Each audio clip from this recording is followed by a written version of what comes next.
Motorsports Coverage presents Speed World. Today, live from Road America in Elkhart Lake, Wisconsin, the Briggs Stratton 200 being brought to you by Briggs Stratton, proud sponsor of the 1988 U.S. Olympic team.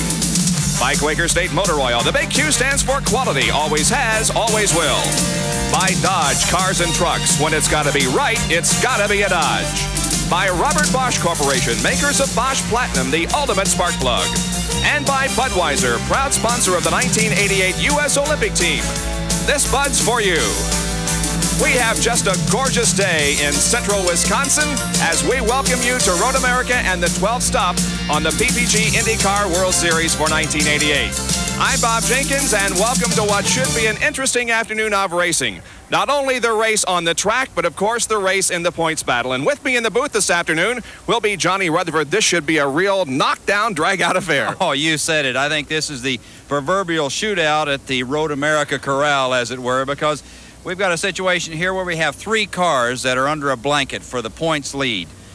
Danny Sullivan, Bobby Rahal, and Little Al Unser Jr. So these guys are going to be going at it, but we have eight cars who are going for the championship and have a mathematical chance. So today is going to be worth watching, I can assure you. And one of those with a mathematical chance is the guy who won last week's race at Mid-Ohio. And for that story, here's Gary Lee in the pit area. Thank you, Bob. Good afternoon. The top four in points have the top positions on the grid, except for outside second row. That is Emerson Fittipaldi. Emma was driving a year-old Lola. He is nicknamed Lolita. Obviously, the chemistry is right between these two. He said the courtship is going well. The more he learns about this Lola, the more he likes it. So as the others fight for points in a possible national championship, perhaps Emma would be satisfied for a drive through the countryside with Lolita with a possible stop in Victory Lane. This weekend also marks the return to competition for one driver. With more on that story, here is our colleague in the pit area, Larry Newber. Well, Gary, I'm standing on 7th place on the grid, and there are actually two stories here. First, Kevin Cogan. He returns after 4 races of sitting home, watching it on TV, and celebrating with his brand new little boy who's about a week old right now. And the second story is that this car is first in class, the traditional setup of March Cosworth. And Kevin, you're 7th. Does a March Cosworth still have a chance? Yeah, I think it does. The car, since we put this new rear suspension on it, is handling pretty well. It's the best I've ever seen it.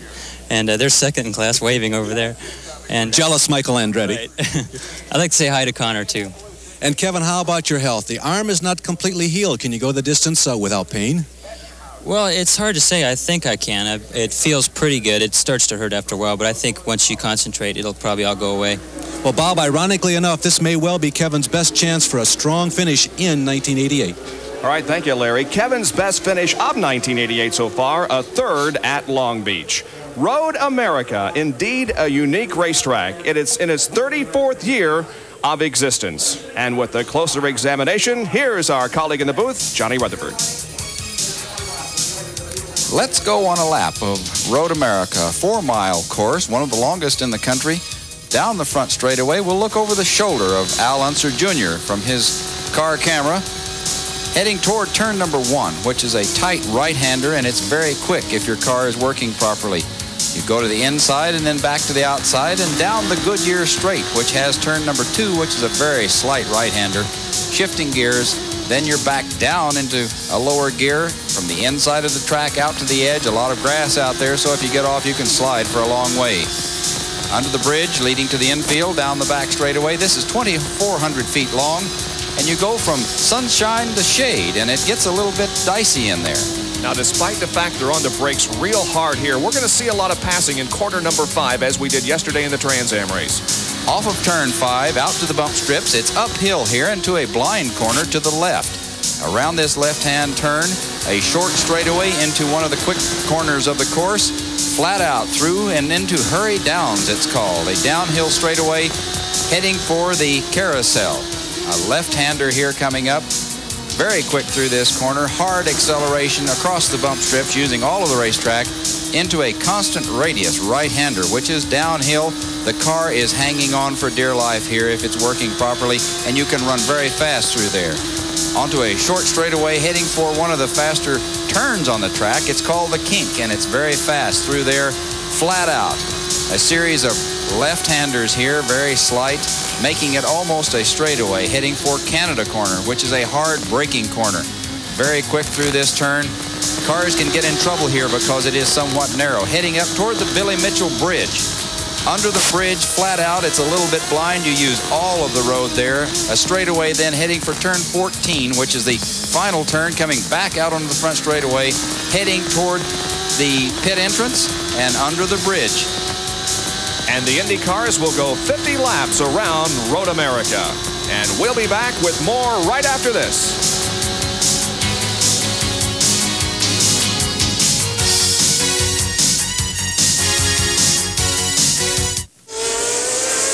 ESPN Speed World this afternoon at Road America in Elkhart Lake, Wisconsin. We're located about an hour's drive northwest of Milwaukee, Wisconsin. Here is the starting lineup for today's Briggs Stratton 200. Starting on the pole will be Danny Sullivan with a new track record of 129.070. Danny Sullivan in the number 9 Miller High Life Penske Pete C17 powered by a Chevy engine. The 5th time that he has broken the track record at a track this year. Rick Mears alongside, qualifying at 128.686 in the number 5 Pennzoil Penske Chevy. Going to row number 2, qualifying at 128.661, is Al Unser Jr. from Albuquerque, New Mexico. He'll drive the Team Valvoline March car number 3. To his outside, Emerson Fittipaldi, qualifying at 128.415. The Marlboro Lola, the car number is 20. Then Bobby Rahal in the 3rd row, qualifying at 127.213. He drives the number 1 Budweiser True Sports Lola powered by the Judd engine. And then Mario Andretti, qualifying at 127.022 in the Amoco Kmart Lola Chevy, car number 6.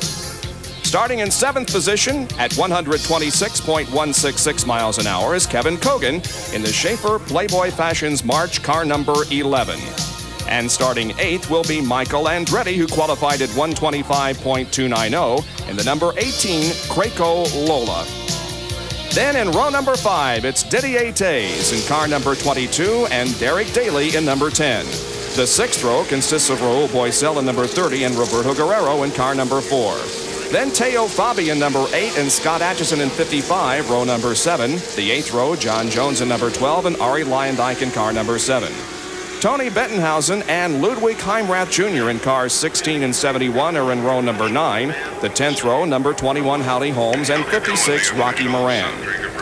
Going to row number 11, it's Randy Lewis in car number 24, and rookie, yes, rookie on this racetrack, A.J. Foy, car 14. And starting in the last row, number 23, Fulvo Valabio, and number 33, Ed Pim. So there are your 24 starters for this afternoon's 200-miler at Road America. And Johnny, if the in-track description that we had, the in-car, is any indication of the shots we're going to be getting this afternoon, it should be something. We're in Al Unser Jr.'s car. It really should. There you can see Al was moving his car from side to side, trying to get the tires a little temperature in and some of the buildup that might be picking up off of the racetrack scrubbed off so the tires are perfectly clean. You can see the strap on the side of his helmet. He's got a neck strap. And we talked about Kevin Cogan driving with the injured arm. Here's a guy that's also injured and driving with some injuries also suffered at Pocono. Ari Leyendijk, he was rather disappointed in his qualifying effort, good enough for only 16th starting position, but Ari hopes he can go the entire distance. The problem with Ari is his foot, and he's explained earlier in the weekend that here you want to have the feet working well because of the gear shifts and also the tremendous braking that you have to do at the end of these long straightaways. Well, you really do. The cars are very physical, and of course you're doing a lot of tap dancing, as it were, on the pedals down there. You've got the throttle, the brake, and the clutch, and you're busy manipulating all three. And when you brake one of these cars, the brake pedal is in the center between the clutch and the throttle, so you kind of lean your foot over to the left and push on the brake pedal with the ball of your foot or the toe of your foot, and you can rock your foot then on the throttle to do what they call heel and towing. And that's to jazz the engine, to get the RPM to kind of pop up whenever you change gears so that it does it a little more cleanly. So with that injury, he's got a problem in being able to negotiate the heel and toe. We know you watched the Italian Grand Prix earlier this afternoon here on ESPN, and the Ferraris of Berger and Alboreto were declared the winners. However, there is a problem, and they are scrutinizing those cars, the Ferraris, right now, and there could be a change in the outcome of that race that we will keep you updated on throughout the afternoon. The Berger Ferrari may be illegal.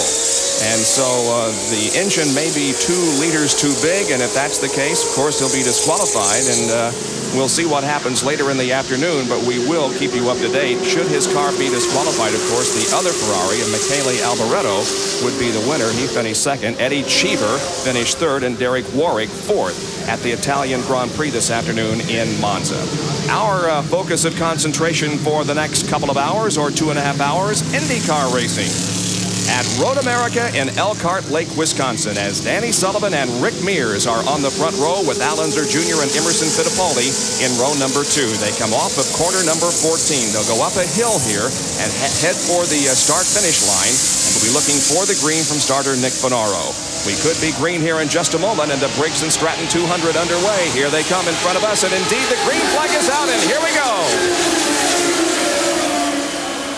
Scramble for that first turn as they'll jockey for position. We'll see who wins the battle into turn number 1. It's Danny Sullivan, but a good battle for second as Emerson Fittipaldi has come from 4th starting position to go into second as they head for corner number 2 and 3.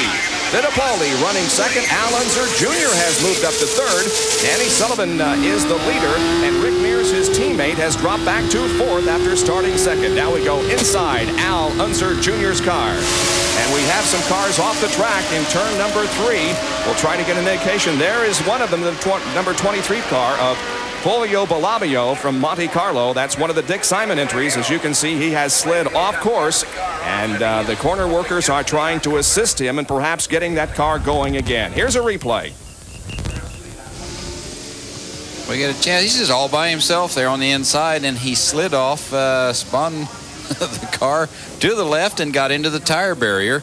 Obviously, the tire's still a little cold there, and he misjudged a bit, miscued, and lit him up and slid it around, and there he is. Well, he was running last, but lost it there in turn number 3. The corner workers still working to get that car away from the guardrail, and perhaps Fulvio Balabio can get going once again in this race. Meanwhile, the cars go through the area of the racetrack that we call Thunder Valley, and it appears as if Kevin Cogan is headed for pit road. Indeed he is. So the gentleman that we talked about just a few minutes ago on the grid, Kevin Cogan, as to whether or not he would be able to go the full distance with the arm injury that he has suffered, he's headed for pit road already.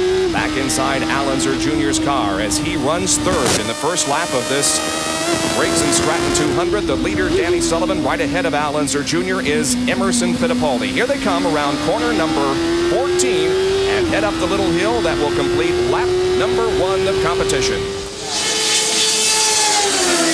Well, Sullivan has certainly gotten himself a nice cushion there, but he's got Emerson Fittipaldi in hot pursuit, and of course Al Unser Jr., Rick Mears, and Mario Andretti. That is the top of the heap right there. Larry Newberg, can you update us on what's going on with Kevin Cogan? Bob, I can. All the attention went to the suspension on the right front of the car, and there are tire marks on Kevin's side pod on the right side of the car. There was nothing wrong with the engine. The engine was firing perfectly. Obviously, somebody got into Kevin. There's been some damage to the suspension, and I really doubt that Kevin can go at full speed for the rest of this race. Very unfortunate because he was very optimistic. We'll continue to watch that situation. Meanwhile, we have some trap speeds from a radar that's set up on the course, and Al Unser Jr. was clocked at 175 miles an hour. Danny Sullivan 174, so Al Unser Jr. may have the best straightaway speed here. He continues to run in that third position as Sullivan, Fittipaldi are ahead of him, and Rick Mears and Mario Andretti running in 5th position right now. Mario basically owns this racetrack. He has won 3 times here since 1982. He won in 83, 84, and last year, and led flag to flag last year in this competition. And there is Bobby Rahal in car number 1, who is trying to move back on top of the PPG IndyCar World Series point standings after dropping to 3rd last week in the altercation with Ludwig Heimrath Jr. That's that fast part of the course, the kink back there. And you can see they come through there without any hesitation. It is very fast, and heading up toward Canada Corner with see Michael Andretti there through, and then Bobby Rahal. It's hard braking, hard accelerating up toward the Mitchell Bridge. So it's one of those situations where you have to have it all together. And, of course, Bobby is not going to want to miscue at all today. He's got to move up into that position. There we see he's in 7th place, so he has some ground to make up.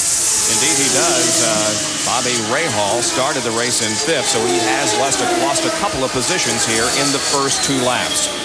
Meanwhile, here comes Rick Mears in car number 5, closing in on the 3rd place car of Al Unser Jr. Rick Mears dropped off a little at the start, Johnny. Had lost 2 positions by the time they got to turn number 3. Well, that's very hard to determine what might have been the problem. I think probably he was giving the cold tires the benefit of the doubt and maybe not stretching it quite as hard as the others. And that's the way Rick drives. He's very cautious, but he's also very fast and very good. And we'll see him start moving in, making a challenge here, I'm sure, before very long.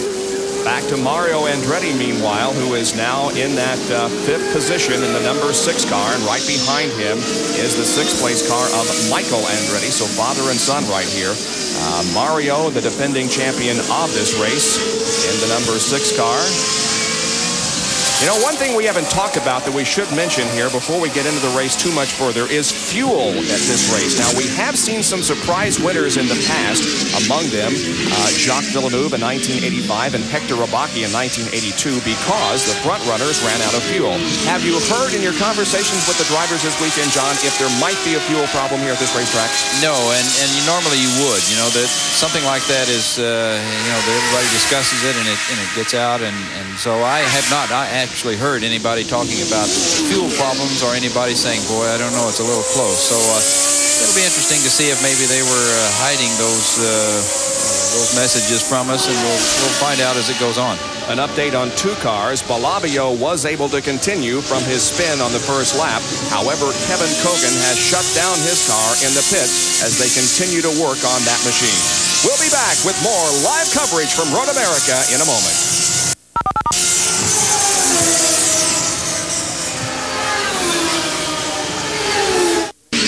We are back with coverage of the Briggs Stratton 200 IndyCar race from Road America in Elkhart Lake, Wisconsin. Danny Sullivan leads. There's the 2nd place car of Emerson Fittipaldi, fresh off his win last week in the rain at Mid-Ohio. Sullivan, you can see, however, has built up a little bit of an advantage here in the first 3 laps of the show. Here we go back now and check on 3rd and 4th. That's Al Unser Jr. and Rick Mears, and those two have been running closer together than anyone else in at least the top 6 or 7. Al Unser Jr. in car number 3, and Rick Mears in the yellow number 5 for Roger Penske. You know, on a long racetrack like this, Bob, you just don't drive up and catch a guy immediately like that. So Rick Mears is nibbling away at the space between he and Al Unser Jr., and that's the way it happens on a long race course, because you have to make it up in 14 turns, a little bit in each turn, and it takes you a while, but he's doing it. He's caught up very quickly, and now we'll see when he gets close if he can handle Al Unser Jr. And meanwhile, Rick Mears has concerned himself possibly with Mario Andretti, who isn't too far behind him. As we began this race, the first 6 positions, 5 of the first 6 were from the Chevrolet engine. Bobby Rahal qualified the Judd for 5th, but then all the Chevys, Sullivan, Mears, Al Unser Jr., Emerson Fittipaldi, and Mario Andretti. And as we mentioned at the top of the show, Kevin Cogan was the first in class. He had the fastest Cosworth starting in 7th position. Turn number 5 as they head uphill. The elevation change from the lowest to the highest on this racetrack is 175 feet, and I don't think there's that much elevation change in any other racetrack, at least in this part of the country, maybe out west, but certainly here, a lot of elevation change. Yes, there is. This is very hilly country, and it's picturesque. It's just absolutely beautiful around this Road America course, but you can't really pay a whole lot of attention to it at speed, if you know what I mean. Continuing to watch Al Unser Jr. and Rick Mears, 3rd and 4th. Some information on Little Al from Gary Lee. A couple of observations down here. First of all, the communications from the pit to the car. Rick Gallos, the team owner, has been giving Little Al the interval between first and third, the time between the leader and his position. Little Al says, I don't need that. I can see Sullivan. I know how far back I am. Meanwhile, the rest of the crew kind of standing around in here watching a television monitor. They are looking at the pictures being shot from Little Al's car. So really, the crew is riding along with Little Al this afternoon. And we're watching the shot from Little Al's car also. He carries our Valvoline race cam off of corner number 14, and down the front stretch once again is Al Unser Jr. And there are points, Johnny, that you can't even see the guy ahead of you because of the elevation change. Oh, yes. There are a lot of blind spots. And, of course, these long straightaways, once you get to the top of the hill, you can see down there and catch a glimpse of whoever you're racing or whoever you're trying to catch. But this is a long racetrack, 4 miles. And if you have a problem going by the pit, you might as well forget it, because if it quits out there in the back somewhere, it takes them a couple of days to find it. To be specific, Al Unser Jr. is 7 seconds behind Danny Sullivan, the leader, and he's about 4 seconds behind Emerson Fittipaldi. Now, Rick Mears has pulled right up on Al Unser Jr. Perhaps a change of position here as Rick goes for it. Nope. Al Unser beats him to corner number 5. Some close competition there, though. Rick Mears is going to have to be a little more aggressive than that, I'm afraid, if he's going to get by Al Unser Jr. Al is a tremendous competitor, and so is Rick Mears. So that this will be a race all day, I'm sure. So Rick Mears, who is normally thought of as a oval specialist, is doing quite well here on the road course at Elkhart Lake, Wisconsin, running in 4th position at the moment. And we asked Rick, is your style different on a road course than it is driving the ovals? Here's what he had to say. Well, it is. It has to be. And that's one of the things that I've had to work at to get used to. Is it takes a little bit different mindset. On an oval, especially a speedway, a large oval, it takes more of a fine line, no mistake, period, type of driving. And to be able to really free a car up and fine-tune a car. Where on a road course, you can hustle a car harder. And you have to hustle a car harder on a road course and get away with it than you do on a speedway. So it's something I've had to work into more so.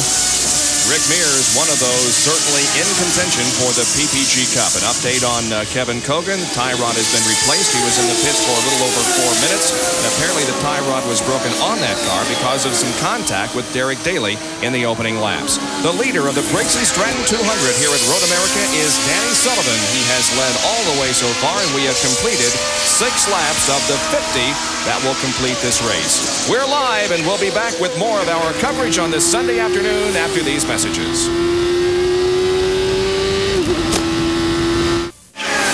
Bob Jenkins, Johnny Rutherford, Gary Lee, and Larry Newber back at Road America in Elkhart Lake, Wisconsin for the Briggs Stratton 200, being led by Danny Sullivan in the Miller High Life car number 9. He has led all the way so far. Behind him, we see in second position Emerson Fittipaldi, who was last week's winner. Here he comes. And there is about a 5-second interval between first and second position as Emo tries to catch up, going through corner number 5. Emerson Fittipaldi. And behind Emerson Fittipaldi, then in third position, is Al Unser Jr. We'll wait for him to come around corner number 6. Here he comes, and there is not only Al Unser Jr., but Rick Mears, and there is Mario Andretti. And then behind Mario, Michael Andretti and Bobby Rahal. And this is the best battle on the track as Bobby Rahal tries to position himself around Michael Andretti. Andretti, of course, with the Cosworth, and Bobby Rahal in the Judd engine. Now, an interesting shot here because it is Bobby Rahal in the red car number 1 that will be moving to the Craco team that Michael Andretti drives for next year. As to who will take over the True Sports ride, Bobby Rahal's ride right now, well, there's a lot of speculation on that, and nobody knows for sure. The top candidates, of course, at this time are Scott Pruitt and Jeff Brabham. But as I said, it'll be a few more days and perhaps a few more weeks before we'll know exactly who has that True Sports ride for 1989. Speculation, John, who do you think? Well, it's very hard to say. I've heard that Jeff Brabham, because of his prowess in the IMSA car this year and winning all of the IMSA races in a row, and he's in line for that job. But Steve Horn's not saying at this point. He's pretty mum about it, and I think that's rightfully so. They've got a season to finish.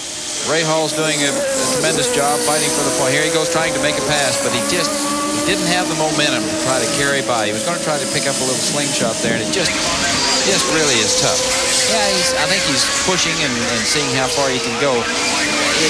Like I said, on a long racetrack like this, it's very painful, and it takes a lot of patience to be able to use those 14 turns to gain a fraction of a second and make it all come out to where you get the guy in the right place at the end of the front straightaway or at the end of the back straightaway, the two favorite places to pass here, and get a chance to set him up to pass. So he's doing a job getting right up in there, and as Michael slips, Bobby's got him.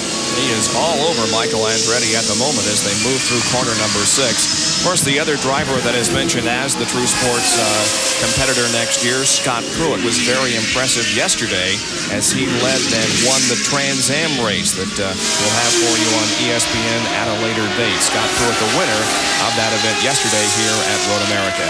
And in the pit area is Didier Taze in car number 22, as he was another one of those who had great hopes going into this race because he qualified 9th fastest, and apparently he is suffering from a gearbox problem as the crew works on that car and Didier sits in the pits. Back to this battle for 3rd position, and they still continue to run in the same order, Al Unser Jr. and Rick Mears, but they're still right together, hooked together on the racetrack as they come downhill, headed for corner number 14 once again.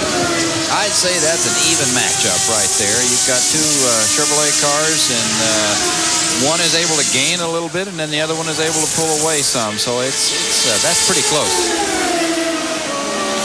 There you can see how the cars kind of dance down the hill. They kind of weave and bob, and that's the front tires with all of that camber. You can see how they're tipped in at the top. The cars want to hunt every little groove, every little bump in the track, and they weave, and you've got to really pay attention to keep that car straight and going where you want it to down these long straightaways. It looks like when they come down to the start-finish line from corner number 15, there's quite an elevation change. It looks like a roller coaster, like it would almost take your breath away as you went up that hill. Well, it is, and there are about 3 places that are blind here where you really cannot see around the turn to know what's there. And until you know the course and have it comfortably in your mind and know that you've got to be this place in order to come out at this place on the other side, it can be a bit dicey, a bit touchy. Al Unser Jr., running in 3rd, has more wins than anyone else in IndyCar competition. He has won 3 times this year. He has won at Long Beach. He has won at Toronto. He has won at the Meadowlands. And we go back now and check on Michael Andretti and Bobby Rahal as they continue to hold down the 6th and 7th positions. They're about 18 seconds behind the leader of the race, Danny Sullivan. And we understand that Roberto Guerrero is having some problems on the racetrack in car number 4. That car is slow, definitely, and some damage at the front end of that race car. So Roberto Guerrero is certainly off song, and this is how it occurred. That's Ari Leyendijk to his outside. Oh, they touch as Ari tried to move ahead of Roberto and may have bumped and suffered some nose damage there on the number 4 car of Roberto Guerrero. So he slowed down just a little bit, but Ari Leyendijk is doing a fine job in moving up through the field, and he is shown right now in 10th position. He had a little bit of a tire mark on the nose, but the wings are still intact, and they're holding the same position. So here we see Al Unser Jr. Trying to go by somebody there, and it didn't quite work. So he's working. You can see the tab blowing in the breeze on the side of his helmet there. That's a tear-off. He's going by. There he's getting set up. Here's the pass, and Mears is right on his tail, going to try to break him into the turn 5, and he did. Yes. He's got him. That's it. That's exactly where Rick tried to get him a few laps ago, and he was unable to, but that time Mears did it just right and got by. There's a tremendous shot there. Very close racing. You can see that he gets a little acceleration off of that corner and through into Hurry Downs, they call it, down. So Rick Mears has got it at this point. And that car that went around Little Al a few minutes ago and like he was sitting still, believe it or not, was Fulvio Bellavio at car number 23. Gary Lee is in the pit area as we see Roberto Guerrero is also there. Well, at first, our attention was diverted to the nose. There's a lot of black smudging where obviously got into somebody's tire. Then we saw the crew removing the rear engine cover. There's obviously a problem. Vince Granatelli, the team owner, what is the problem? It looks like we broke a exhaust header on the left-hand side of the car. What's with the black up here in front? Who'd he get into?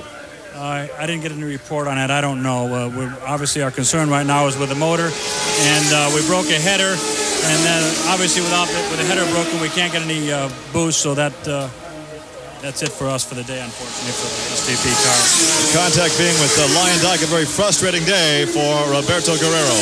Guerrero himself has battled back amazingly from the incidents that have occurred in the late part of last year and the early part of this year, but it just seems like that the car won't hold up under him. So Roberto Guerrero drops out of competition. Danny Sullivan continues to lead at Road America.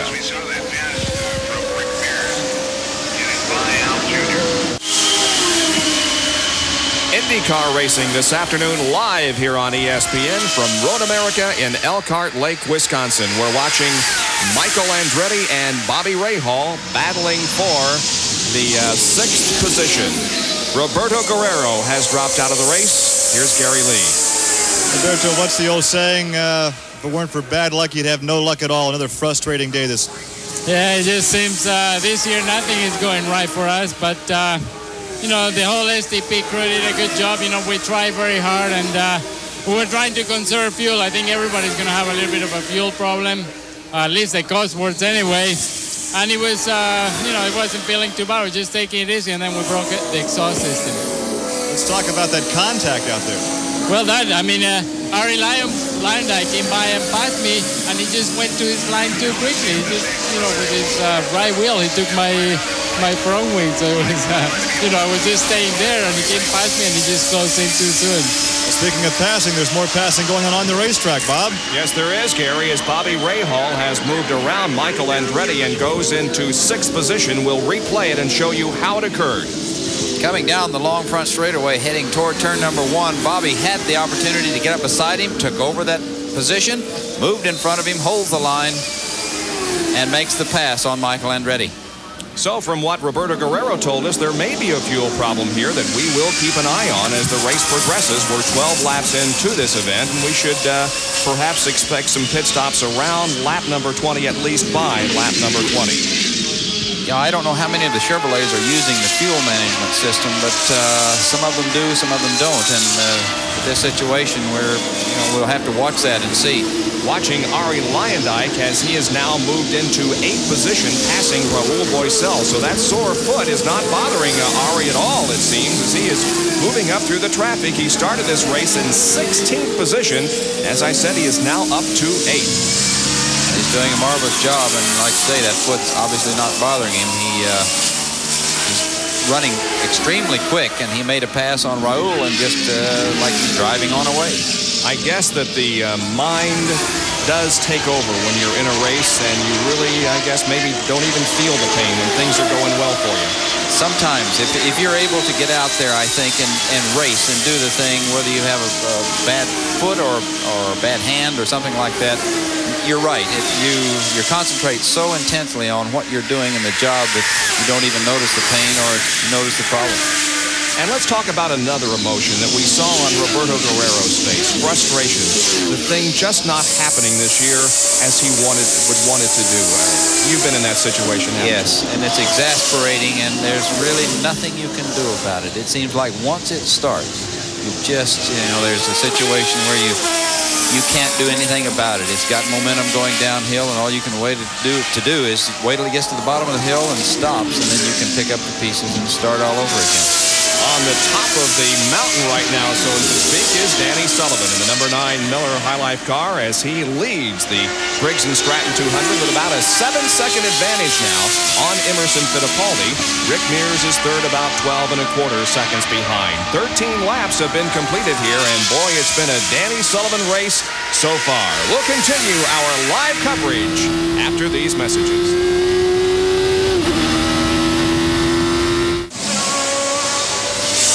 Sullivan continues to lead here at Road America. He's working some of the slower race traffic, and the indication is that he will be coming in for his first pit stop of the afternoon. That's A.J. Foyt right ahead of him, and it appears as if Foyt, yes, also will make a pit stop. But the leader, Danny Sullivan, is coming in for his first pit stop of the afternoon. In fact, several are.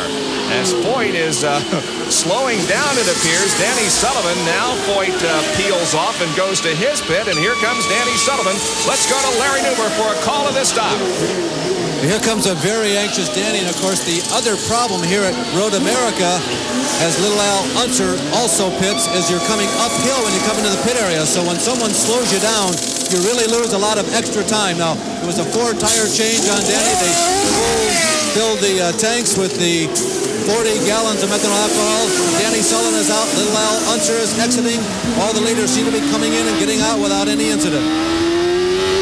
So where we can see Al Unser Jr. going down pit road, picking up some momentum. Here he comes back out onto the racetrack. So pit stops have occurred on lap number 15. The pits are so tight here, so very tight, that you have those situations where you want to get out or you want to get in, and somebody's invariably in your way.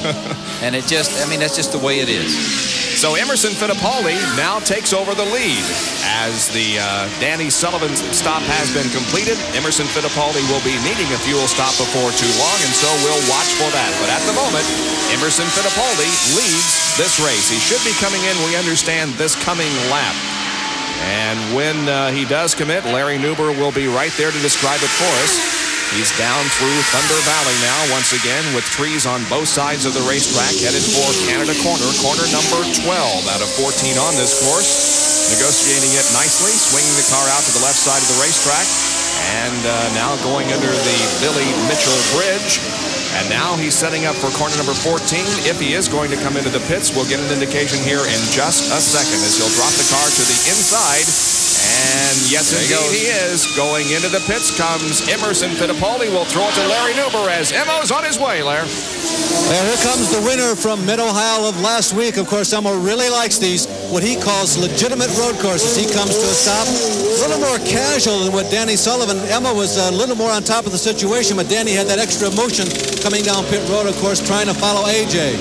No change of rubber on the right side for Emo. A little bit of delay for the extra fuel going in, but it's very important as Emo gets out in 16.5 seconds. Rick Mears, who has been among the leaders all day, has stalled out on the course. We're about to say that it's so important to get all the methanol that you possibly can get into cars, particularly here on this course, because it's so far around, Bob. Boy, I'll tell you what, the guy that Johnny and I were talking about being very impressive, just biding his time, he has apparently run out of fuel, and this isn't the place to do it. Oh, it is very, very frustrating. Of course, here if he can get a tow from he's in a precarious position, so they will try to tow him out of the way there, and it's not very far around that turn to where he can be picked up, but he's losing so much valuable time. That's really exasperating, and those things happen. This can pretty much spell the race as far as a win for Rick Mears, and certainly he'll want to get back out there to get as many points as he can. But it's incidents like this, Johnny, that can determine a winner of the race. Not only that, but those points that he's losing sitting there could be the championship. Yes. As we can see now, Al Unser Jr. passing Mario Andretti as the field gets backed up to full speed after their pit stops. And they occurred on lap number 15, and that might indicate, Johnny, that they will come in 3 times. We had anticipated perhaps 2, but maybe they'll need 3 stops. It may be a squeaker. You know, there was no indication earlier, but Roberto Guerrero alluded to the fact that the Cosworths were having some fuel problems, and it'll be interesting to see just exactly what comes down here. That might have been a normal pit stop time, but there we saw Rick Mears that he ran out, and how close was it for Sullivan or for Emo or for some of the others? So we'll have to watch this very closely. Well, Roberto Guerrero talked about the fuel consumption in the Cosworth. Now, how about a comment on the fuel consumption from the Chevy with Al Unser Jr., Gary? And there may be a problem. We were talking to the crew chief, Owen Snyder. He said, we're coming in on lap 16. However, the fuel light in the cockpit came on. And Johnny Rutherford, as you will attest, at this racetrack, you don't argue with the fuel light. You don't second guess it. You stop immediately. So they made us stop a lap early. That means 4 miles earlier than they had planned. It may be very, very close with that Chevrolet power plant, despite the fact they say that during weekend fuel tests, they were getting over 2 miles per gallon. There may be a problem, though, with the Chevrolet. We are seeing some great dicing on the course. Here's Mario Andretti sneaking to the inside of Al Unser Jr. and taking away third position from Little Al. So Mario, who has won here on 3 different occasions, is beginning to show his muscle. He moves to third. The leader of the race, Emerson Fittipaldi, Danny Sullivan second. Yes, and he hasn't wasted any time in pulling out just a little bit of a margin there for comfort. So we'll see if Al can do anything with him here in turn 5. Well, he's trying to get down to the inside now. He just doesn't have enough room, or he's not close enough to try to make the pass. But that was classic. Mario pulled out twice to try to go by him down the front straightaway here, and just didn't have the momentum. He made the last-ditch effort, and it was enough to get him by. And we also see in the shot the red car, and that's Bobby Rahal, who is running in 5th. So they came out of their pit area after their stops very, very close together on the racetrack. There is Rahal, who's now in 5th position in the number 1 Budweiser car. So going through the carousel portion of the course, which is a very fast right-hander downhill, heading for that kink, which is a flat-out kink. You see, you can't see around that corner, even from up in our camera position. You can't see around that corner, so it gets very, very close. Boy, they're getting close down there on the racetrack, too, trying to make a pass. Mario trying to lap one of the slower cars. That's the number 21 machine of Howdy Holmes that is right ahead of Mario and Little Al. And they just go by the portion of the racetrack there where Rick Mears ran out of fuel. We'll watch what happens in front of Al Unser Jr. Howdy a little bit squirrely there, going to the outside of the racetrack and allowing Mario to get by. I'm not sure he was expecting Mario right at that point, but Mario made the pass, and here comes Al Unser Jr. and Bobby Rahal. So this is a 3-way tussle. 3rd, 4th, and 5th.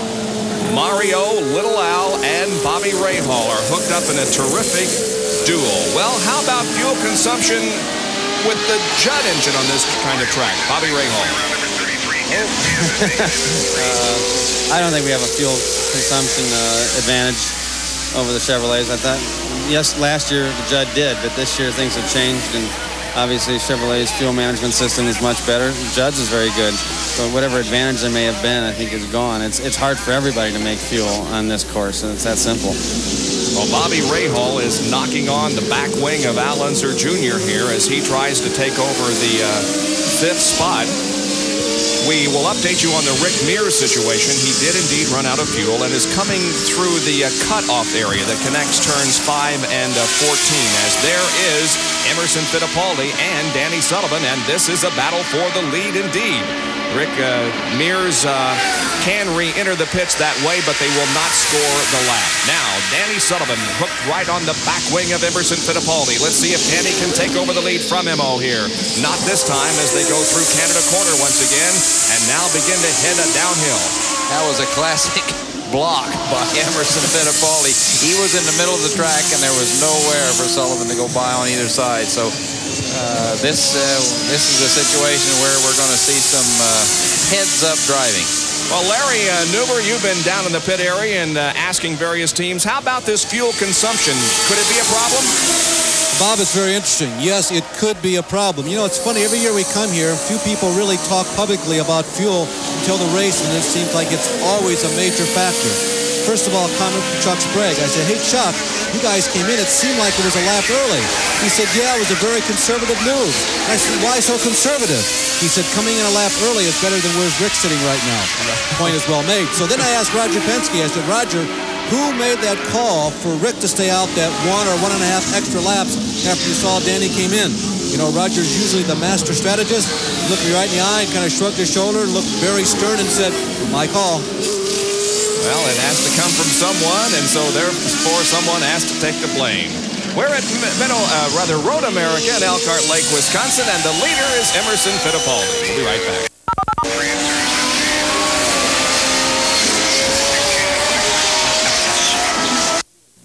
Hi, everybody. I'm Chris Berman. It's week 2 in the NFL. Some of the games we're checking out. The Giants at home in the Meadowlands against the San Francisco 49ers. That will be a big one. Will the Bears be able to go into Indianapolis and stop the Colts? Also, would the world champion Washington Redskins be 0-2? They could be if they lose at home to Pittsburgh. We'll have these stories and stories from all the games in the NFL. Pete Axtell will join me. Tom Jackson will join me. John Saunders will join me. You should too. 7:15 Eastern. The Briggs Stratton 200 IndyCar race continues from Road America, and Emerson Fittipaldi now has a car between himself and second place Danny Sullivan. That is Rick Mears that is being pushed into his pit area after running out of fuel in corner number 12. And it certainly spelled disaster for Rick Mears, who is one of those in contention for the PPG Cup and the IndyCar point standings. That is exasperating to run out. I did that a year or so ago here over on the, just after coming through the kink, my car faltered and quit, and they would not pull me in, and that's even more exasperating. Now Danny Sullivan begins to close in just a little bit on Emerson Fittipaldi, with the advantage shown as about 3.5 to 4 seconds for Danny. Well, Larry Nuber is in the pit area with this report. Here's Larry. Well, of course, all the IndyCar guys wear full face helmets, but you could see the long face on Rick Mears as he rolled silently up here to a spot in the pits. They're changing the tires on all 4 sides. They're going to restart the engine. Of course, it's been shut down for about 5 minutes. It should start relatively easy after that long break. Roger and Rick are now talking to each other on the radio. You know, all the IndyCars, as the engine fires up, have red fuel warning lights on the dashboard. But many times those lights are good for only about 2, maybe 2.5 miles. Well, it's 4 miles around Road America, which means that if that light comes on, you really can't risk driving past the pits one more time. You're going to come in on that lap. Now, we had no indication, I repeat, no indication that Rick's warning lights came on during his problems out on course. So Rick Mears does make his way out of the pit area and back out onto the racetrack, but he is several laps behind. And here is Emerson Fittipaldi, the leader, being pursued and stalked by Danny Sullivan. Emerson Fittipaldi went into the lead when they all came in for their first series of pit stops, and Emerson was able to get out in the lead and retain it. And so Danny Sullivan, who led first, is now in second. You know, Danny Sullivan has come into a situation here with this Rick Mears development. I would think at this point he's probably gotten instructions to start short shifting the car, which is nothing more than not carrying it to the full RPM, taking it out to 11,000 or 11.5 or even more, as the Chevrolet would take. So he's short shifting the car, conserving fuel. He has probably turned down the manifold pressure, turned the boost down, and going to conserve a little bit and try to make the next pit stop on a given point. If he can do that, then they know what they can do to make a charge toward the end. That's why he's, that would be my guess as to why he is not really pulling back up and working over Emerson Fittipaldi, who has the lead at this point. So it's still the middle stages of the race, a long way to go. I would think it'll bear watching Sullivan to see if the strategy pays off for him. Well, teammate Rick Mears did lose 5 laps when he had the costly running out of fuel. And Larry Nuber is down in the pit area with more on the story that Johnny is talking about. Well, Bob, we're going to take the opportunity to talk to Chuck Sprague here and ask him, have you and Danny had a conversation about fuel-conserving measures? I saw Roger over here talking to you. Yeah, we're not bad in terms of overall mileage. It's the timing on the pit stops that hurt us a bit. But we're trying to build a little cushion mileage-wise by using Emerson's draft and driving conservatively. I mean, it's pretty obvious what's happening right now. And just trying to hope to get ourselves back onto a schedule where we're not going to have to stretch one of these sessions too far. Short shifting and the turbo or the boost rather turned down? Yes. And does it look like you're going to have to make 3 stops? Can you do this on 2? It's going to be close. It's sort of a plus or minus. Fuel lights aren't consistent. The mileage is never exactly the same 2 sections in a row. We're just going to have to depend on the light and see what happens. We're not sure yet ourselves. Well, the head as well as the right foot may determine the winner of today's race. great battle on the racetrack, Larry, for fourth position. Bobby Rahal and Al Unser Jr. are hooked up in a terrific duel. They're working some of the slower traffic, and that means some great pictures from the in-car. And we'll go back to show you how Bobby Rahal did pass Little Al for fourth. There, he just out-braked him into turn number 5. It was that classic move again on the inside. If you can get up beside the guy and make the pass, get down all the way, then you've got it made. And otherwise, you're going to have a tie and he can close the door on you. We'd like to mention that Davey Allison has won the NASCAR race this afternoon at Richmond Fairgrounds. Dale Earnhardt finishing in second position, followed by Terry Labonte, Mark and Alan Kulwicki. Dale moves to second in the point standings as Rusty Wallace, who was second in points, had trouble all afternoon. So Bill Elliott still leads the points. Dale Earnhardt now in second, and Rusty Wallace is third. Davey Allison, the winner this afternoon at Richmond. Here this afternoon, we've got some great IndyCar racing as Emerson Fittipaldi and Danny Sullivan are running right together in the racetrack in first and second position. Back in third is the number 6 car of Mario Andretti. Fourth is Bobby Rahal, and fifth is Al Unser Jr. as we have completed 23 laps. So we are very close to the halfway point of this 50-lap event on the 4 miles of Road America they call 4 miles of fun. We'll take another break and be right back for more at Elkhart Lake, Wisconsin.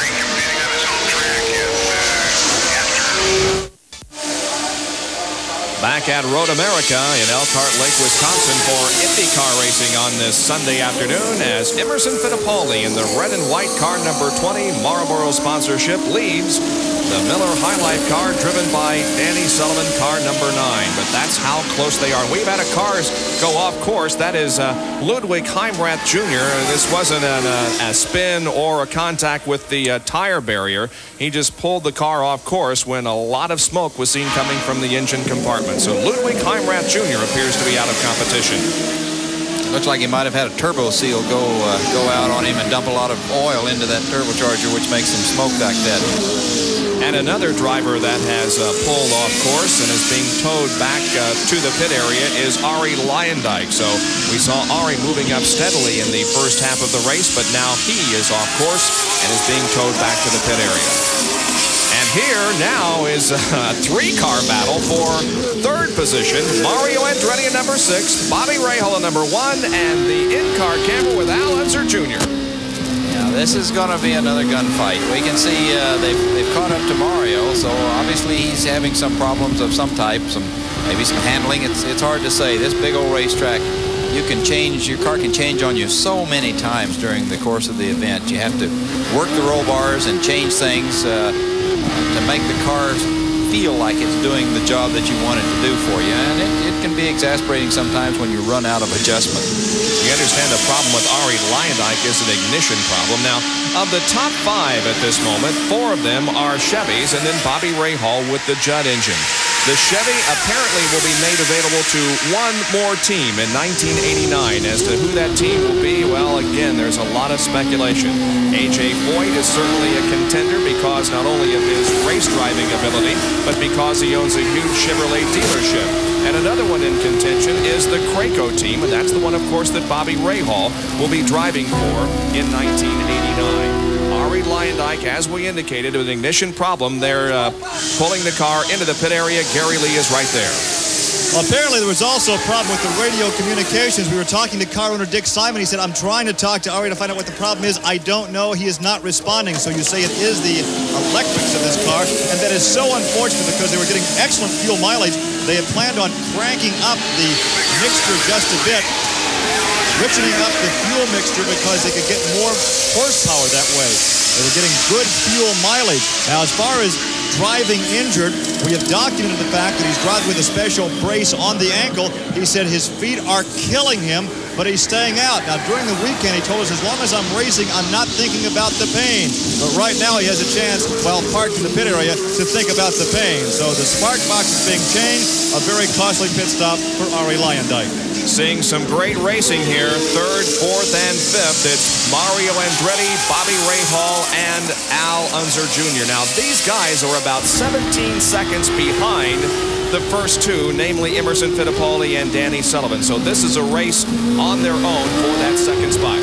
Rahal is putting a great deal of pressure on Mario. He tried to pass him in turn number 5, but Mario had the classic center of the road lock on him, and he couldn't get by. So there are a couple of places coming up where he might try to make a chance. We're noticing a light flashing on Al Unser Jr.'s instrument panel, and I don't know whether that's the fuel light, and it might be giving him an indication, or exactly what that is. We'll have to maybe get one of the guys in the pits to find out for us. Well, if they pitted on lap number 14, this is lap number 26, so it may be an indication that at least the fuel is getting to a relatively low spot as we continue to watch Bobby Rahal right up on the rear wing of Mario Andretti as they come uphill and cross the start-finish line to complete lap number 26. Let's see what Rahal does. Last time here, he at least looked to the inside. Let's see what happens. He does the same thing. Let's see if he can beat Mario to turn number 1. It looks like he has the pass completed already. Yes, he did. Yes, he made that move. Got to go to the inside like that. Mario was trying to crowd the issue a little bit and stay in the way, but Rahal is moving. I can tell you, he's been all over Mario for about 2 or 3 laps, and I think we won't watch him waste any time in pulling away from the other two here. Meanwhile, Al Unser Jr. watches from behind Mario Andretti as he watches Mario and Bobby Rahal battle it out. And now little Al is ready to make a pass. And into turn number 5, he does have the spot. So Mario Andretti drops from 3rd to 5th here in just a matter of seconds. I don't think Mario was quite ready for that because he tried to come in and close the door. Here's Rahal's pass. We'll watch him here tucked very tightly up in. Makes a move to the outside, or the inside as it were, of the racetrack, pushing right down, taking it in as deep as he dare, braking very hard, getting the proper gear selected, sliding out to the edge of the road, and he's made a pass. That was a classic. Very, very good. It sure was. Meanwhile, Emerson Fittipaldi is hanging on to the lead, and he has lengthened his advantage now just a little bit on Danny Sullivan as the interval is about 2 seconds. Well, we've reached the halfway point of this event, and our mid-race recap indicates that Emerson Fittipaldi was the leader at the halfway point. He started in 4th position and led 10 of the 25 laps at an average speed of 122.67 miles an hour, and he pitted on lap number 17. There have been no overall cautions, 2 lead changers, and 2 leaders. There are 10 cars on the lead lap, 24 started, and 20 remain in competition. Those out of the race, Didier Tays, Roberto Guerrero, Kevin Kogan, and Ludwig Heimrath Jr. We'll be back with more of our live coverage in just a moment.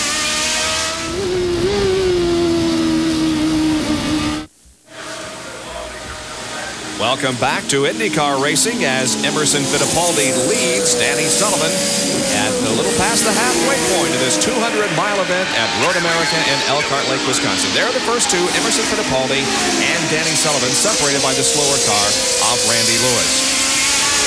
Back, however, about 17 seconds behind these guys, some really good dicing has been going on all afternoon.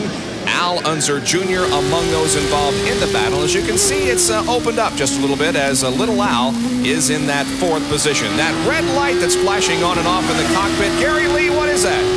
Well, that is the fuel sensor, but first of all, for Al Jr. fans, don't worry. The crew is not concerned. That is very, very common.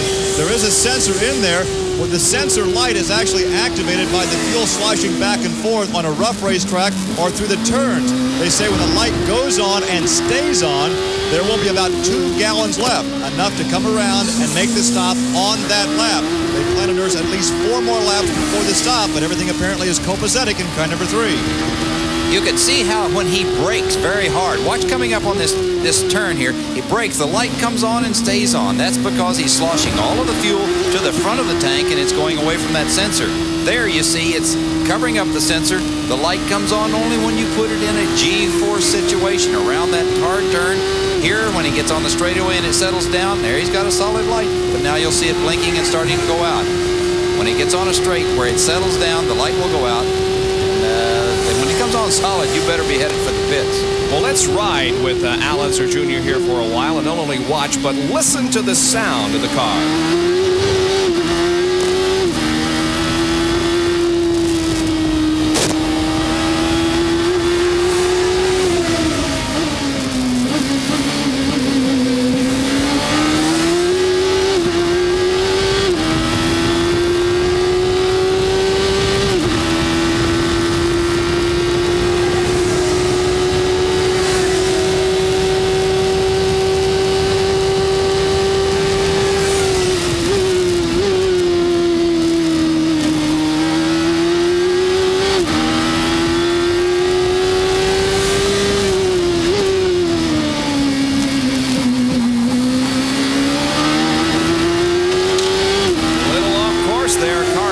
the tachometer is what you're seeing there near the right hand of Al Unser Jr. It's interesting to watch the tachometer and the RPMs go up and down. Passing the Porsche of Teo FABI right here.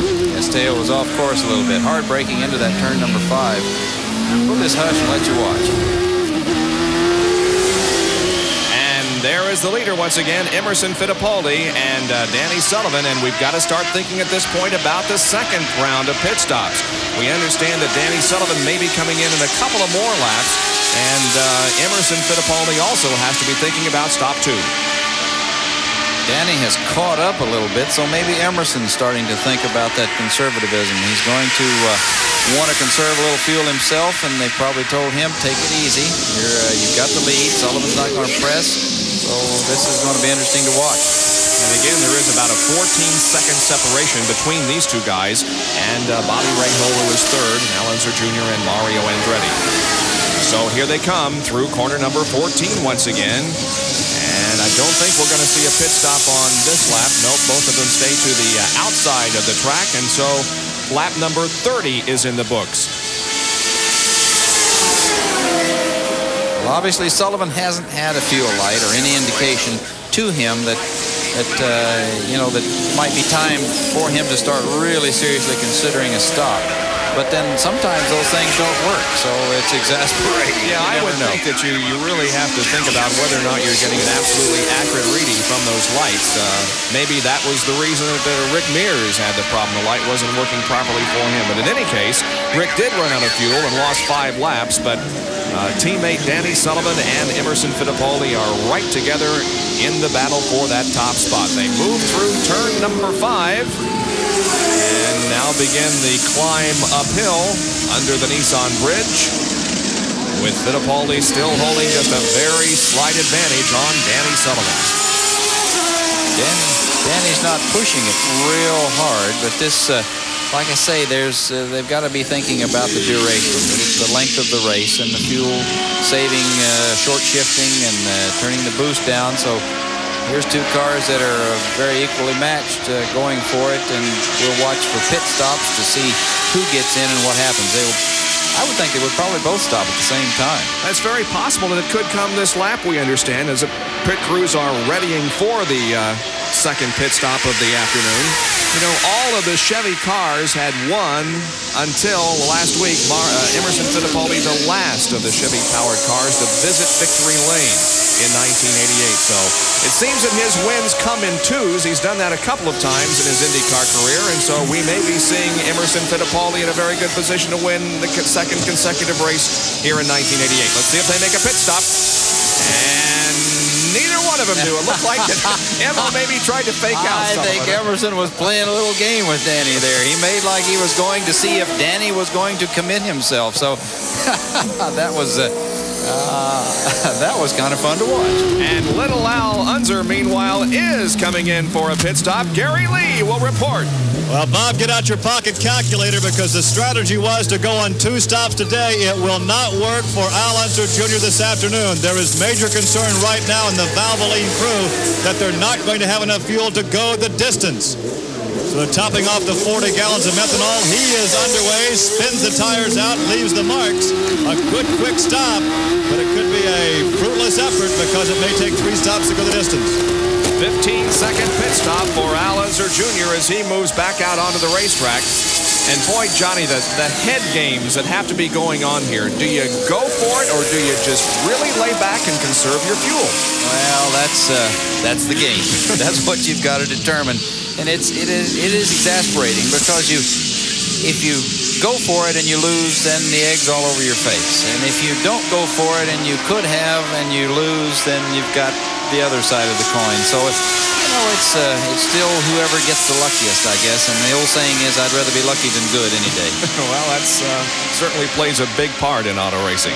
So we continue to watch now the leader Fittipaldi, in second place Danny Sullivan, to see if they indeed will be coming in for their pit stops. Second round, this time by. They're going through the area of the racetrack called Thunder Valley, and now into Canada Corner. This is corner number 12 of 14. So Danny Sullivan, it looks like, maybe out of fuel. He is, yes. Oh, Right there is where Rick ran. Yep. Oh, how exasperating. He looks like he might have just enough to be able, yes, he's carrying enough momentum. Yep. He may be able to get at least up to the top of the hill in the pits. That's a pretty long climb, though, up to the top of the pits here. A pretty steep elevation change. Let's see if Danny Sullivan is able to make it. I don't think he is. That is it. That is it. And of course, it'll bear watching now because Emerson has committed himself. Oh, he got, he just got a little bit more fuel, got enough to get up. But Emerson now is on the lap that it might be a situation where he'll run out on the course farther around.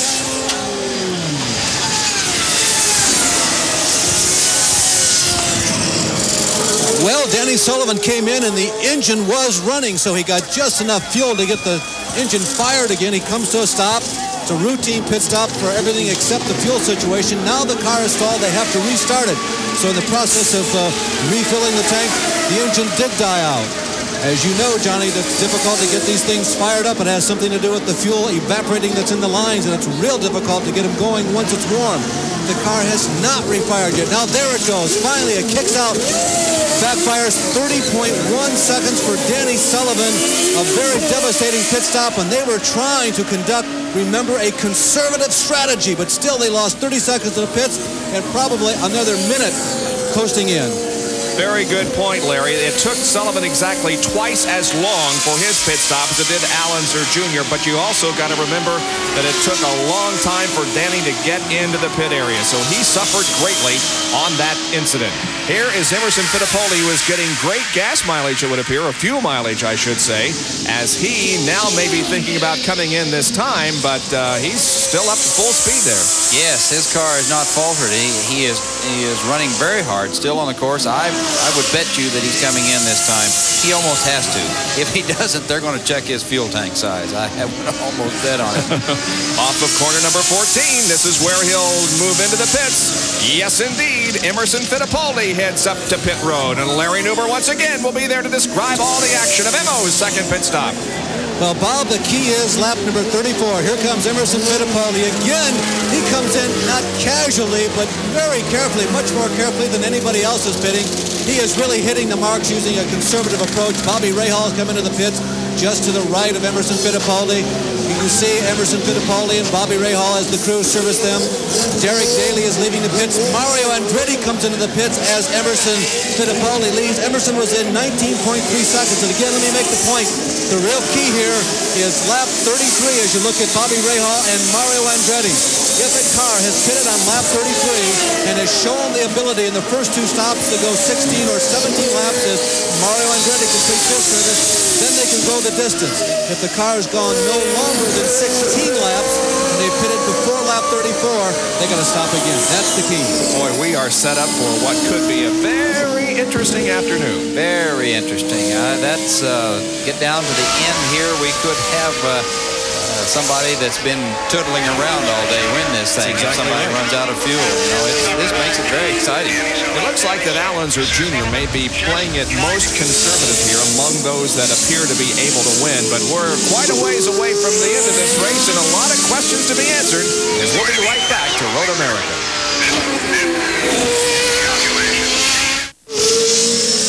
We're at Road America, Elkhart Lake, Wisconsin for the Briggs Stratton 200. A great afternoon of auto racing here on ESPN. A little bit later this afternoon, our auto racing continues as we'll have barber saab action from San Antonio, Texas. And for a report on that, let's go to Bob Varsha. Thanks, Bob. Here in San Antonio, Texas, we'll be bringing you round 10 of the Barber Saab Pro Series starting at 5:30 p.m. Eastern Time this afternoon. Andy Sweat, a native Texan from Dallas, is on the pole alongside points leader Bruce Feldman, looking to clinch the title for 1988. Jeremy Dale of Toronto, Canada, already a winner once this year, is inside row 2 alongside Jay Cochran from Newport, Rhode Island, who hopes to cut in to Bruce Feldman's big points lead. That's it. We'll be back at 5:30 p.m. Eastern Time with the Barber Saab Pro Series from San Antonio, Texas. Now back to you, Bob. Welcome back to our IndyCar show here this Sunday afternoon. We're watching the second place battle. Bobby Rahal in car number 1, the red machine, leading Al Unser Jr. in number 3, the Valvoline-sponsored blue and white car. second and third right here. The leader is Emerson Fittipaldi. Let's see what Al Unser Jr. does going into corner number 1.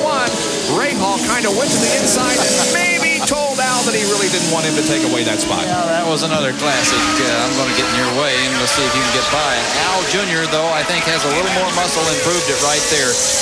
Passing on the Goodyear straight, he went right by, and now he's going to pull away, it appears. They were having one heck of a battle like through the last 3 turns. Al was all over him, so it doesn't surprise me that he made this move and pulled out. We'll see if Rahal can try it here in turn 5. I don't think he's close enough to be able to make a charge on it. Al Unser Jr. made a pit stop a couple of laps before everybody else. Now, Gary Lee, what can you tell us from Little Al's pit about his fuel consumption? Well, Bob, this multi-million-dollar racing team would like to have maybe $10 extra of fuel right here. Let's take these numbers for an example. They stopped on lap 15, then lap 31. If they stop again in 16 laps, that would be lap 47. They compute about 4 gallons left in this. That would be enough for 2 laps. If they stop on lap 47, take on fuel for 2 laps, that means they're going to be a lap short. The order has been given to start short shifting. Let's conserve some fuel on the racetrack. They may not have enough to go the distance. Well, he certainly didn't appear to be saving any fuel there just a lap ago, because he really blew by Bobby Rahal and took over that second spot. Let's take a look at our pit stop summary, the second series of stops that we've had this afternoon, and to see who did what and how everybody came out after they had completed their second series of stops. There you can see Emerson Fittipaldi on lap number 32 made a pit stop. He came into the pits first and went out in first position. And Danny Sullivan lost 3 spots. Rahal picked up 1. Al Unser Jr. also picked up 1. And Mario Andretti picked up a spot. So nobody with a whole lot of movement except for Danny Sullivan, who fell from second to fifth. Emerson Fittipaldi continues to lead this 200-miler here at Road America as we have completed 36 laps now. And his advantage on second place Al Unser Jr. is 8.5 seconds. Bobby Rahal third, then Mario Andretti, Danny Sullivan, Michael Andretti, Derek Daly is 7th, Teo Fabi is 8th, John Jones 9th, Randy Lewis is 10th. Howdy Holmes running 11th, Raul Boisel is 12th, followed by Tony Bettenhausen, Al Unser Jr. in 14th, rather A.J. Foyt in 14th, Rocky Moran in 15th, and Ed Pym 4 laps behind in the 16th position. Back inside the car, driven by Al Unser Jr. as he now tries to erase that 8.5-second advantage that Emerson Fittipaldi has. Well, steering wheels and steering mechanisms. Those are the subject of this week's CART ESPN Quick Fact. Here's Larry.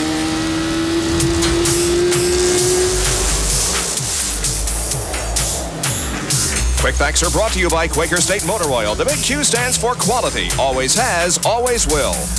Remember those huge steering wheels on Buicks and Fords in the 1950s? Well, they're gone.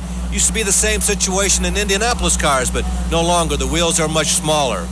Now, the new mechanisms give the drivers a lot more leverage, and that's the reason why you can reduce the size of the steering wheel. Down south, most of the Winston Cup cars you'll find will be using power steering, but that's not a good idea for Indianapolis cars. First of all, you have the weight difference, 3,500 pounds down there to 1,550 here on an Indianapolis car. Plus the fact that most of the weight on an Indianapolis car is in the back, and the driver has to have a lot more feel for the machine. So they use rack and pinion steering. Now the ratios can vary, and if a crewman installs the wrong ratio, a driver can easily overcorrect, like happened to Pancho Carter at the Indianapolis Motor Speedway. Now the release mechanism is also new. It's just the depression of a ring on the back of the steering wheel, and immediately it comes off. You know, they measure quarter horses in hands, and with the brand new steering wheels, maybe that'd be a good way of measuring these. They're only about, 8 hands around, 6 for some of the bigger guys.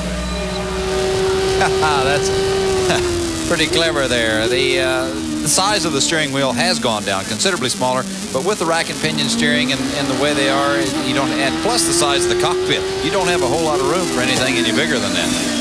So the steering wheel and the steering mechanism working fine for Al Unser Jr., but he's 7 seconds behind Emerson Fittipaldi.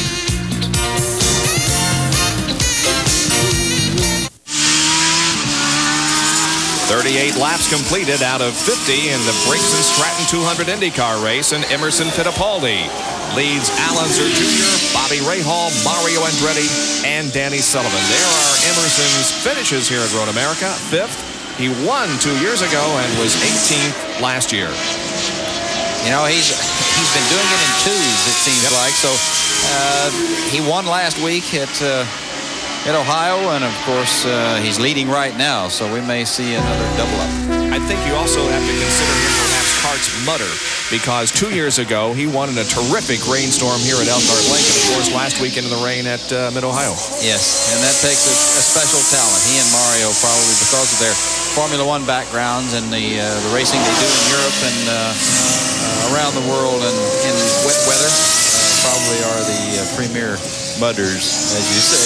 Well, there's certainly no problem with rain this afternoon. It is and has been all weekend. Just beautiful weather here in the central part of Wisconsin, with nice cool temperatures at night and temperatures in the 70s during the afternoon hours. But Emerson Fittipaldi is indeed the leader. Now we have a car that is perhaps in a very dangerous position. That's Rocky Moran's number 56.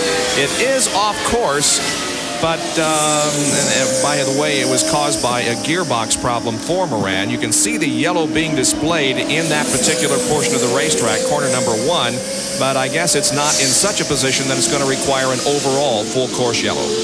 Well, Larry Nuber is down in the pit area. First of all, Larry, concerning Mario's problem, Mario Andretti still running 4th, but did make an extra pit stop for tires. And then also talk, if you will, about Emerson Fittipaldi's fuel consumption. Okay, Bob, 2 situations you mentioned, Mario Andretti and Emerson Fittipaldi. First, Mario, there are 2 situations within that one. Carl Haas, by the way, tells me they only did make 2 pit stops. Mario was planning on coming in for a pit stop right after the last one. You see him there now. He radioed back in that he had a bad vibration. In other words, a set of tires that just wasn't set up properly. The crew's ready for him to come in. Then Mario radioed back and said, I'm going to drive through this. And Johnny can talk about that in a moment, what it means by driving through a bad set of tires. The other situation down here is, however, there are about 4 gallons of fuel remaining in their tank by our visual calculation. We don't believe that Mario can go this entire race without those 4 gallons of fuel, but only time will tell. Okay, Emerson Fittipaldi, he stopped at lap 16 and at lap 33. That means he got 17 laps out of his second tank. The race is 50 laps long, so on paper, Emerson Fittipaldi can go the distance. You ask the crew, how about it? Can you go the distance? They say, well, on paper, we can go the distance. But you know what? This is Elkhart Lake. Yeah, you throw the paperwork out the window here. Yeah, fly you by better. the seat of your pants. That's true. Derek Daly is being passed by Mario Andretti, but Derek in a very fine performance. He is 1 lap down, but he is in 7th position, and the first 6 cars are on the lead lap. Mario Andretti, I think you could consider him the king of the road in IndyCar racing. 74 starts, 21 wins, 26 poles, $1.6 million, and he has had 3 clean sweeps here at Road America. Last year, leading from the start to the finish in capturing this IndyCar race. But things don't look all that great for him this afternoon. He's mired back in 4th position. He is on the lead lap, but about 16.5 seconds behind Fittipaldi.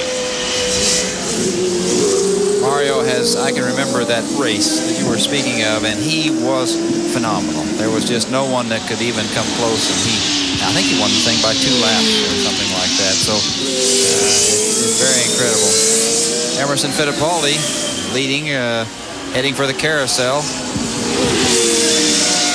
Emerson Fittipaldi is in his 68th IndyCar race, and of course has 5 wins to his credit, the most recent just last weekend. We'll be right back.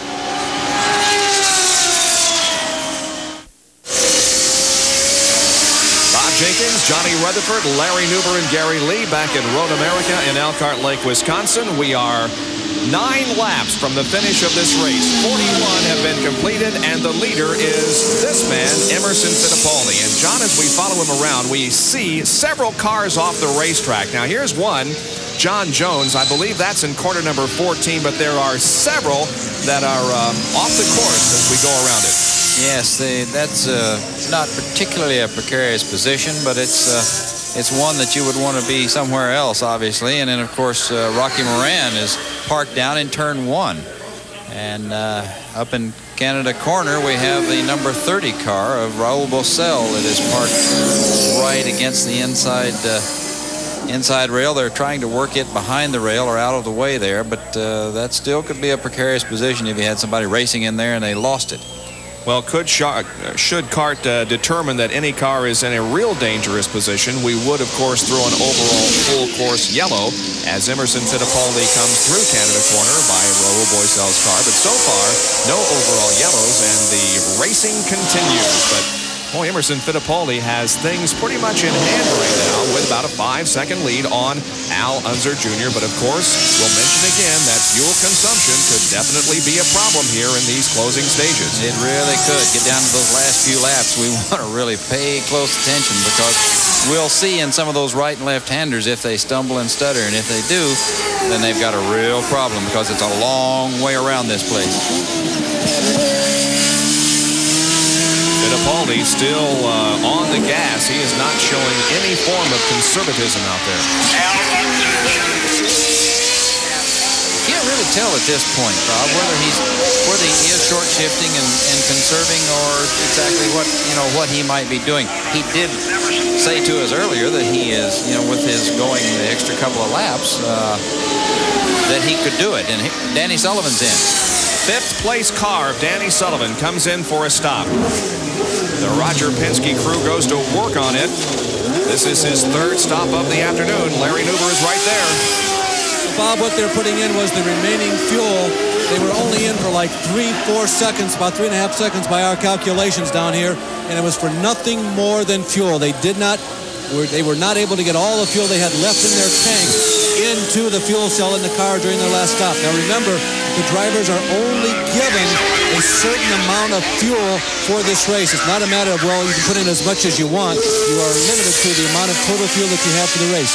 There is a formula. It's 1.8 miles per gallon. The tanks are 40 gallons in size, and you have to get 1.8 miles per gallon, or you just won't go the distance. Emerson Fittipaldi continues to lead the race here at Road America. Fuel has always played a major role in this contest, and it's beginning to look like history will repeat itself. The Briggs Stratton 200 IndyCar race from Road America, Elkhart Lake, Wisconsin. And Emerson Fittipaldi continues to hold on to the lead here. He has been our 2nd leader of the afternoon. Danny Sullivan led for the first few laps until we had some pit stops, and then Emo took over and has led ever since. Now here is a real good battle as Al Unser Jr. and Bobby Rahal are still hooked up in a duel, and they are definitely closing in on Emerson Fittipaldi. The interval between 1st, 2nd, and 3rd is now down to less than 4.5 seconds. So we may be seeing Emerson Fittipaldi becoming a little bit more conservative here. And we're seeing Rahal and Al Unser Jr. close in on the leader, Emerson Fittipaldi. We anticipate another pit stop by Al Unser Jr. on lap number 47. That'll be 3 laps from right now. Larry Nuber is with Steve Horn. Perhaps we can get an indication of if and when Bobby Rahal will have another stop. The scoring sheets say you guys came in on lap 33. Can you go the distance? Well, it's going to be very, very tight on fuel for everybody. I think very tight race for fuel, very tight race for championship. But the way we are now, we're just going to go for it, and hopefully we should make it with about 0.2 of a gallon. Will you slow at all to go the distance? I think with the way we are in the championships now, we're not going to slow. We're going for it. Okay, that's Steve Horn telling us what Bobby Rahal is expecting to do. We understand that Al Jr. has lost 3rd gear. And by the way, Bob and Johnny, one other point about Bobby Rahal. We were just kind of watching what was going on down here. I don't think that Bobby Rahal can come in for more fuel. They got everything out of the tank here in the pits into the car in their last pit stop. So we'll see as the race winds down here. It's A.J. Foyt that has lost 3rd gear in his car, and he is running in 11th position. So he is struggling out there to maintain that spot. But as you can see, 1st, 2nd, and 3rd are very close together now as Al Unser Jr. and Bobby Rahal stalk the leader of the race, Emerson Fittipaldi. Now there goes Emo out of the carousel with Al and Bobby not far behind, but I tell you what, to close up, you're going to have to extend yourself. You're going to have to get the boost right up where it needs to be, and you're going to have to run the gears clear out, and that takes fuel. So it's coming down to a real barn burner here at the end. It appears as if Al Unser Jr. and Bobby Rahal are closing in on Emo at the rate of about a second per lap. So, indeed, this race is far from being over. They move through corner number 14 again. Let's see if anybody will come in for a stop this time. That completes lap number 45. Everybody is staying out. We'll watch for perhaps a stop from Al Unser Jr. in 2 more laps. Here's Rahal. He has attempted and, in fact, been successful in passing a couple of times this afternoon going into turn number 1, but not this time. And there is the perspective that Al Unser Jr. has. Look at that fuel light there on the left. Yeah, there we see under hard braking, it's staying lit a little bit longer, and it's staying solid now. Now it's flashing. We'll see if it gets, it's intermittent. It's still flashing. Look, staying on, so he must be getting low. I bet he's in the next time. And this is the way it looks from outside as Rahal is right there. The car is moving through corner number 5 once again. He said lap number 47 for Al Unser Jr., but from the looks of that red light, it could be lap 46. We'll stand by and see if indeed that happens. That light is staying on, it appears, much too long for there to be very much fuel in that car. Well, there we see it went out and on the right-hander, so I think the sensor must be mounted a little off to the one side, maybe to the right a little bit more. So anyway, he looks like he may have enough fuel with the light blinking like that. I think if it blinks at all, if it comes on solid and stays there, you'd better get to the pits quick. And it looks like it's come on solid and it's staying there. Although there we saw it blink, so I don't know exactly how they have it set, but here we have the cars out of the race. 22 Didier Thays, Roberto Guerrero, Kevin Kogan, Ludwig Heimath Jr., Raul Bossel, Ari Leindijk out, Fulvio Bellavio, Rocky Moran, Tony Bettenhausen, Scott Atchison, and John Jones, who we saw just a little bit ago, parked in turn 14.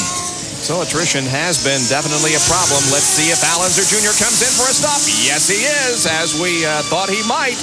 He is coming in for his 3rd stop. This will be a quick, and it'll just be a splash and go, Gary. With maybe 4 gallons of fuel, that is it. He may not have enough in the tank to go the distance. Only time will tell. 4 more laps to go. 46 are completed. Al Unser Jr. has the full allotment of fuel now. There's no need for being conservative now. You've got to go for it. They only got about 3 gallons in the car. Will that be enough to carry him to the finish? I think his point here is going to be to run as hard as he thinks he can in order to start catching up. And the only hope he has is that the leader runs out of fuel and that Rahal runs out of fuel. And if they do, then he's in the catbird seat. Well, we'll know the answer to that question in a few more minutes. There are only 4 more laps to go. Emerson Fittipaldi continues to show the way. The question is, will he come in for a splash and go? He's been getting good fuel mileage throughout the race, though. In fact, better than just about everyone else. So perhaps he's thinking about stretching it to the end of the race. Still a lot of unanswered questions. This is going to go right down to the wire. Rejoin us in a moment. Road America.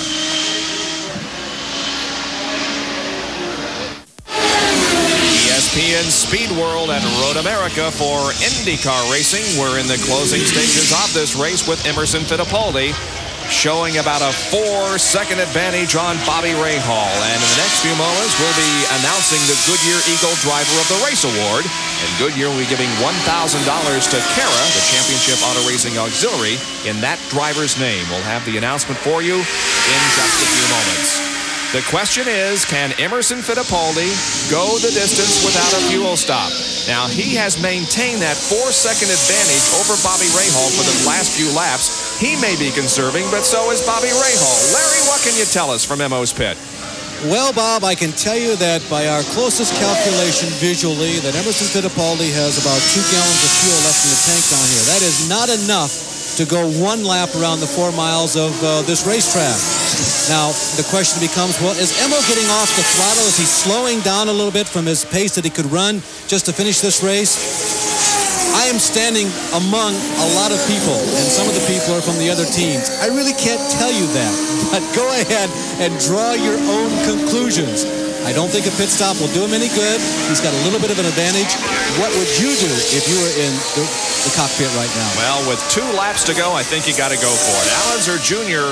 appeared to get off course there for a moment and be slowed down temporarily, but he's looking like he's getting up to full song once again, or is he? Very hard to say. Can't tell at this point. I don't think he is. I think there's something wrong with Al's car. He's fallen to 4th. Mario Andretti has moved to 3rd, so there may be indeed something wrong with his car. Yeah, there is, and I think maybe he had a stoppage, an engine stoppage because of fuel there, and maybe he's going to try to just coast to the end. You saw there for a moment Rick Mears, who ran out of fuel early and lost 5 laps. He has, however, gone back into 12th position now. So he is going to be among those, it appears, that finishes this race.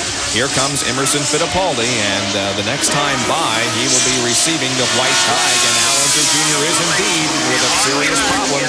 Could be fuel. That really shuffles the points. Yep. He's going to pull the car off the race course and call it a day. So Al Unser Jr., one of those that is definitely in contention for the championship, is out of this race. Let's go to Gary Lee.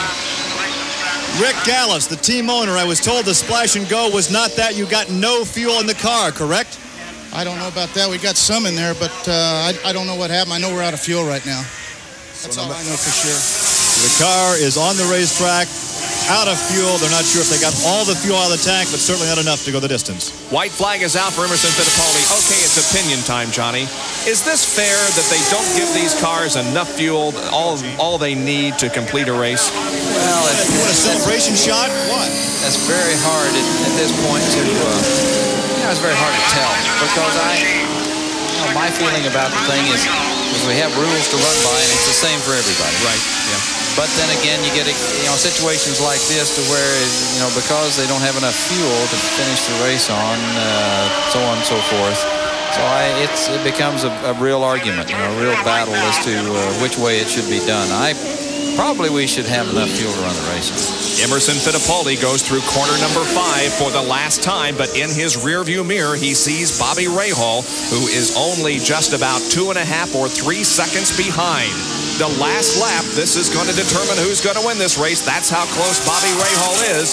And among the 3 that we talked about at the opening of the show, namely Danny Sullivan, Al Unser Jr., and Bobby Rahal, those that are really battling for the CART points lead, Bobby Rahal is showing the best at this moment. Here comes Emerson Fittipaldi down the area of the racetrack called Thunder Valley, and he is looking for the checkered flag, but does he have enough fuel to go the entire distance? Here he comes down through the kink. Well, if he stumbles at all here, Rahal's got him, and this is the part of the course where he's hard right, hard left, and it'll show up. It doesn't appear that he has a problem. His car is still accelerating off of those turns. When he goes, we'll see this on this left-hander here. Rahal is closing in. I don't think there's going to be quite enough time. Well, let's see. Here comes Fittipaldi off of the 14th corner. There's Bobby Rahal right behind him. Emerson Fittipaldi climbs the hill looking for the checkered flag that lies just ahead. And there is the flag, and Fittipaldi wins the Briggs Stratton 200 and records his 2nd consecutive IndyCar victory, with Bobby Rahal finishing less than a second behind. Unofficially, it's going to be Mario Andretti finishing in 3rd position, Danny Sullivan 4th, Michael Andretti finishes in 5th position unofficially. And our Goodyear Eagle driver of the race is Emerson Fittipaldi. So Goodyear will be sending a check for $1,000 in his name to Kara, from a very good driver to a very good cause. That was fantastic, coming right down to the wire. Rahal gave it a college try, but it just wasn't quite enough to catch him. And Emerson obviously had it all going his way. He had enough fuel to make the car perform to the end, and that's what it's all about. So in 1986, Emerson Fittipaldi won at Road America. In 1988, he duplicates that feat. There's the hand in the air receiving the congratulations from the corner workers. Emerson Fittipaldi records his 6th IndyCar victory during his career, his 2nd consecutive. So he'll be coming around to Victory Lane, and that's where we will catch up with him in just a moment. Fittipaldi wins at Road America. Back in a moment.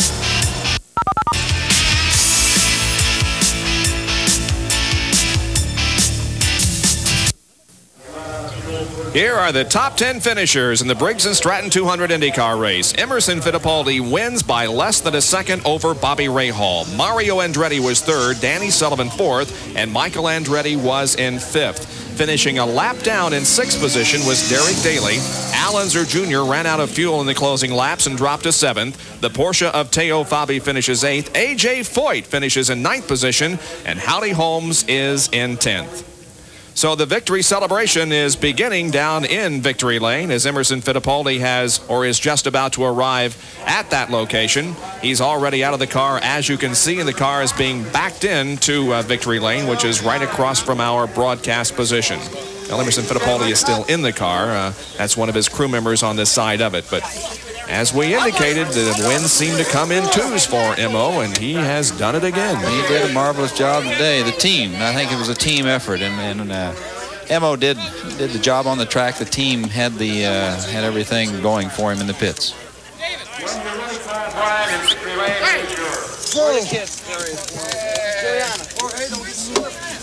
Young son. Yeah, his son. That's very, very elated. So Emerson Fittipaldi, you're right, Johnny. More than any other race, really, that we have seen, the crew very important in the fuel consumption story. Let's go to Larry in Victory Lane. Well, as is always the case, pandemonium in Victory Lane. People representing the sponsor, the crew, the family. Lolita. Emma has now moved up to 4th in points, we understand, unofficially. The people who are closest to him, obviously, they get the very first spoils of victory. A very happy Emerson Fittipaldi. Remember when he began this year, Emma was very confident. He felt that he was a real candidate to be champion this year. Emma was a long time in coming, picking up the velocity, but you guys got things going now. You know, Larry, I'm very pleased. My Marlboro car was running perfect the whole race. Was a great dive with Danny. And, you know, just the last 2 or 3 laps, I back off for the fuel. And by, you know, the pits work was perfect. The team did incredible work. I'm very pleased again. You know, you've been around these racing wars a long time, twice a world champion in the 1970s. It's really funny how luck goes. Once things start going well for you, the luck just tumbles down on top of you, doesn't it? No, you know, that's racing, and I think we're in a good move now, and I hope we keep going this motion to the end of the season. Well, there are a couple more road courses coming up. That's obviously his specialty, but this guy's also done well on the ovals, too, so he could still be well heard from in that points quest in 1988. Our Winner's Circle interview has been brought to you by Goodyear Eagle Tires. Goodyear, because there really is a difference. And we'll all be back at Road America to wrap up our IndyCar race this afternoon, won by Mo. Hello, everyone. I'm Bob Varsha, speaking to you from San Antonio, Texas. Following our race from Road America, watch for the Barber Saab Pro Series with myself, Bill Adam, and Rick DeBrule coming up next here on ESPN. Well, Victory Lane is all red. Emerson Fittipaldi, the winner, on the right, and Bobby Rahal, second-place finisher, on the left. Now the points. Unofficially, Danny Sullivan with a 5-point advantage on Bobby Rahal. Then Al Unser Jr., Emerson Fittipaldi, and Mario Andretti. Emo moves from 7th to 4th in the point standings. Well, our Briggs Stratton 200 here at Elkhart Lake has been brought to you by Quaker State Motor Oil. The big Q stands for quality, always has, always will. By Briggs Stratton, proud sponsor of the 1988 U.S. Olympic team. By Monroe Shock Absorbers for shocks and struts. America rides Monroe. And by Champion Premium Air and Oil Filters, the filter line with the highest standards in the world. Next week, we'll be in Dover, Delaware for NASCAR racing. We hope you'll join us. For now, for Larry Nuber and Gary Lee and Johnny Rutherford, this is Bob Jenkins. So long, everyone.